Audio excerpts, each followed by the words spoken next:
Managing Director, Chief Executive, Asil Pharmaceutical Company.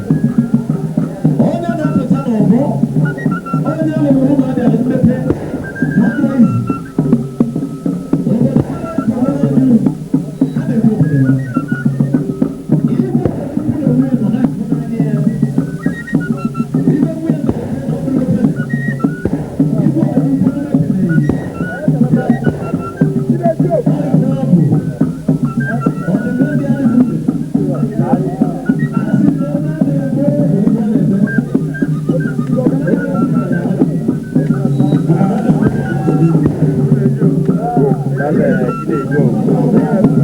Having a check-in with the Royal Highness.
I hand you over to my friend, Honorable ROBC Obiori. Honorable. Chairman of this location, John Wayne Kebaini. A common Agara release of tribute to an amazing locker. We take a child, a tribute to Locker. I can a chaga. Let's see where can you there were Bikono, here Kapanoko, Biko, Mr. Mrs. Clem, Wachuku, JP, all the way from Ufuma, and I think I go to the law. Biko, any more MHA, Kumana, and Doria, I want a near assist Madame Osia, I'm a politician. How can I do moment? Back at the man who is chairman, Makamba Mandela. They don't need to have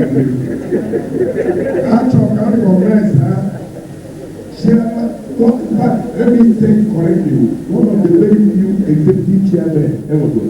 Not about chairman, when I can you executive. You can talk about that. Chief Barrister Sir Paul Westhoff, Akajuko, the Burundi. Biko gị na ndị kabinet gị niile asị Jizọs dị ugbu a ka anyị niile si ebe a gaba eluigwe maka ya nwe onye ọzọ a na-achọ n'obodo kwanye na ọsị na-aba ugbu a anyị ga nwaanyị ebe ebe ahụ ma ọ bụrụ onye ọrụ na ma staa eji nwa ahụ ahụ Jizọs onye the west bend bụ staa ha na-ebe aka Jizọs ihe anyị na-ekwu na tupu na-enyefesi microphone maka asị nkele mmadụ ị na-eji okwu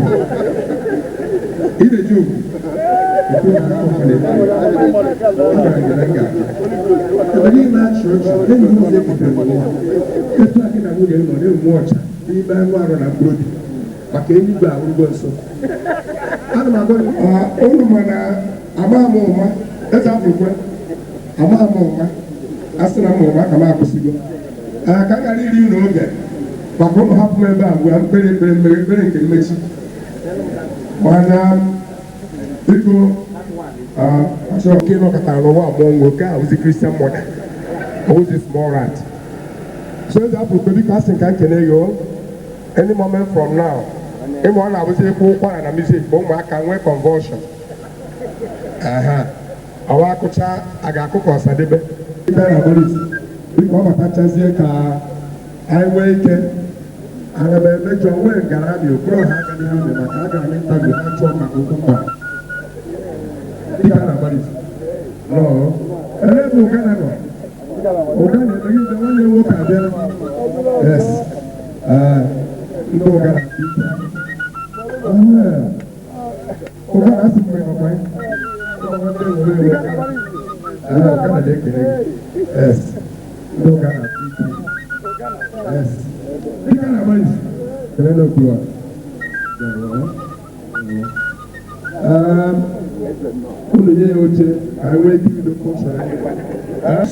doing his own, and who has his money pumps in to build anything.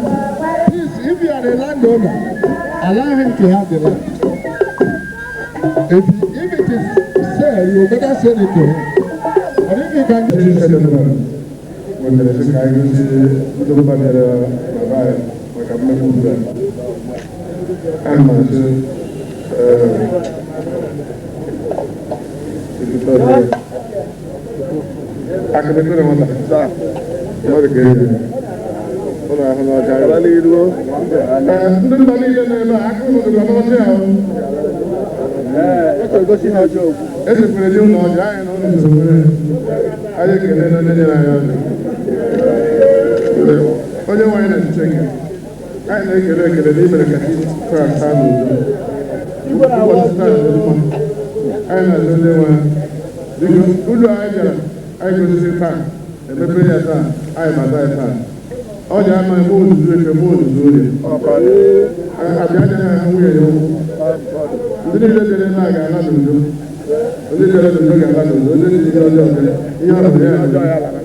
Chief Francis is the Munye and Megan Down for inviting us to this place, okay?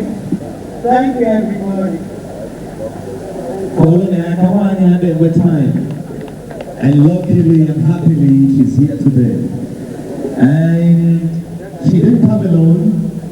Well, I got it in the day, as if one more man of the state, I make a name. the Deputy Chief, National Vice President, in Nigeria. Steve Abel, my personal brother. I keep the Reverend Father. Osha Fulabo, Chiboku Father.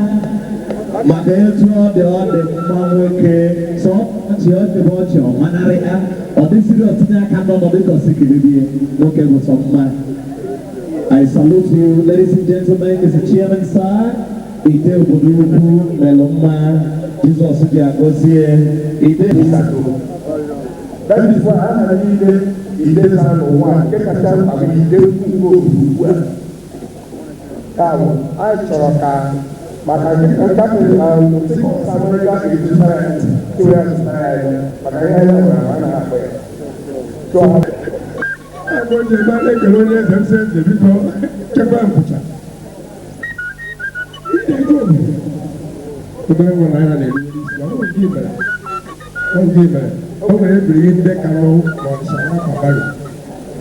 After all, Nigeria the 45 years today. Let's say they came to Nigeria and they put on. When they enter Nigeria, after 5 years, 2000.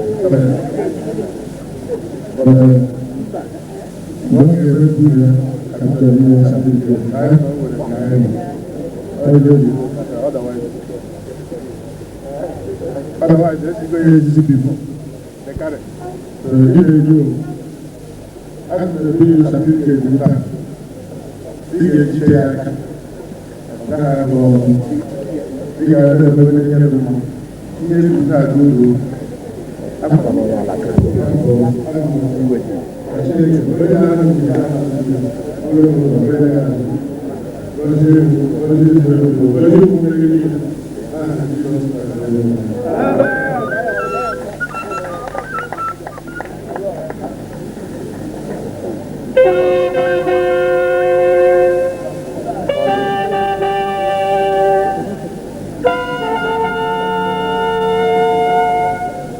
Chief Expositor Sadebe Ogo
Manager for the Francis. Mukawai from the Azata.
Ide for the man. Enemy best. Chief of ceremony, majority the dying.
That's the Organero Edge Grade, led by Maboni and the president.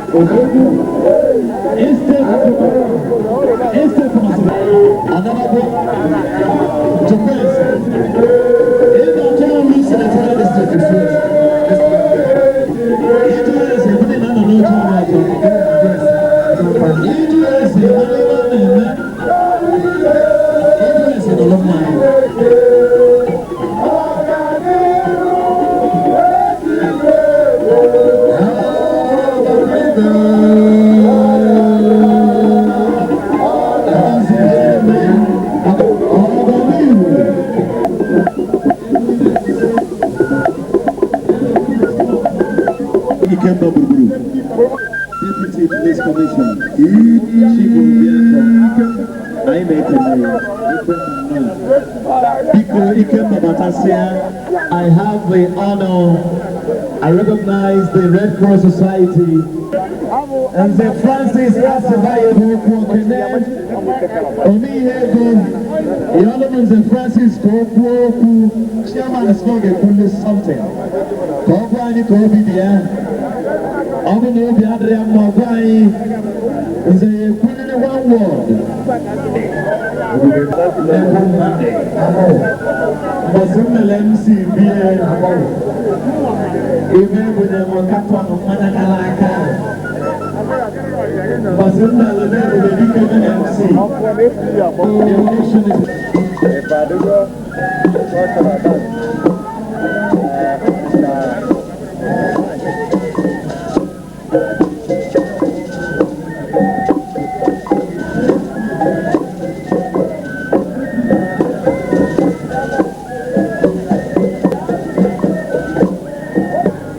Good.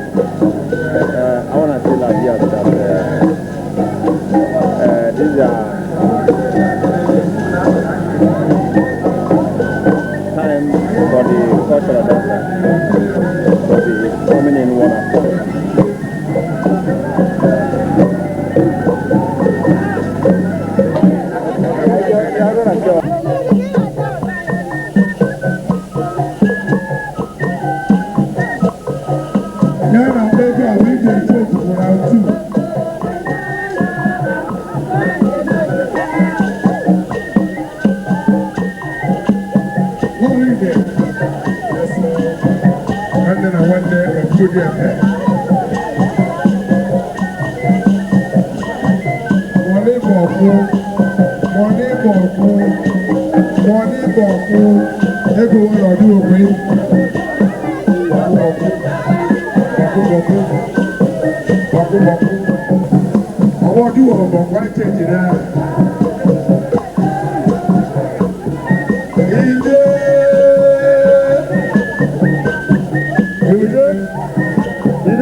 The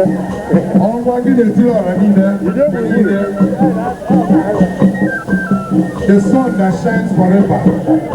The sun that shines for everybody. Egudike. What they allow to wrap up.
Posing with the adults and the actresses. And we welcome. Iyatele. Oh no, Iyatele.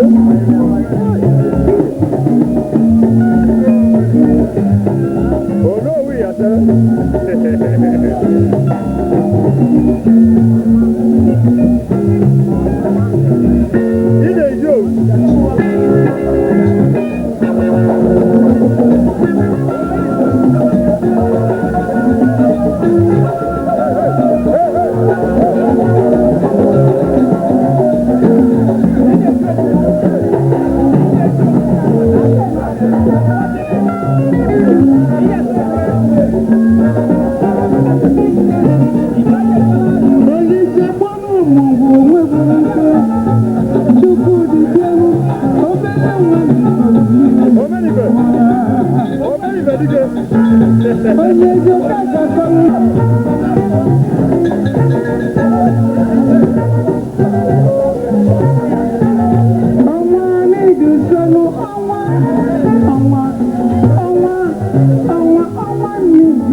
Yes, sir.